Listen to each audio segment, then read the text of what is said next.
വട്ടവടയിലെ 2-ാം ദിവസം എന്റെ തിരുമുഖം കണ്ടു തന്നെ തുടങ്ങാല്ലേ.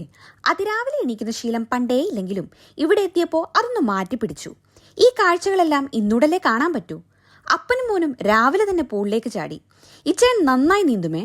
ഇച്ചയന്റെ നീന്തൽ കഥകളും അത് പഠിച്ച കഥകളും ഒക്കെ കേട്ട് ഞാൻ പൂളിന്റെ ഒരു വശത്തിരിപ്പായിരുന്നേ. തക്കക്കൂട്ടിനെ പൂളിലേക്ക് ഇറക്കിയെങ്കിലും വെള്ളം തൊടാൻ അവൻ സമ്മതിച്ചേയില്ല. ഇനിയിപ്പോ ബ്രേക്ക്ഫാസ്റ്റ് കഴിക്കാനുള്ള ഓട്ടമാണ്. ഈ സ്ഥലത്തിന്റെ ഭംഗി പോലെ തന്നെ ഇവിടുത്തെ ഫുഡും അടിപൊളിയാണ്. ഒരുപാട് ഫുഡ് വെറൈറ്റീസ് ഇവർക്കുണ്ട്. ഞാൻ നല്ല ചൂട് ബട്ടർ നാനും ഗ്രീൻ പീസ് സ്റ്റൂവും ഓംലറ്റും ഒക്കെ ഈ കാണുന്ന വ്യൂ കണ്ട് ആസ്വദിച്ച് കഴിക്കായിരുന്നേ. അപ്പോഴേക്കും ഒരാൾ കഴിക്കാൻ ഇരുന്ന് കഴിഞ്ഞു. കഴിക്കാനിരിക്കണമെന്ന ഭാവമേ ഉള്ളൂ. കഴിപ്പൊക്കെ കണക്കാ. പിന്നെ ഒരു മനസ്സംതൃപ്തിക്ക് ഇച്ചാൻ കൊടുക്കുന്നതേ ഉള്ളൂ. ഈ പൂക്കളൊക്കെ നോക്കിയേ, എന്തു ഭംഗിയാലേ. ഒരുപാട് പൂക്കളുണ്ട് ഇവിടെ. അത്രമേൽ ഇഷ്ടപ്പെട്ട ഈ ഇടത്തോട് വിട പറയാനൊരു മടിയാണ്. ഒരു കലാശക്കൊട്ടെന്നോണം ഇവിടെ മുഴുവൻ ഞാനും അവനും ഓടിയും നടന്നും ഒക്കെ കാണായിരുന്നു.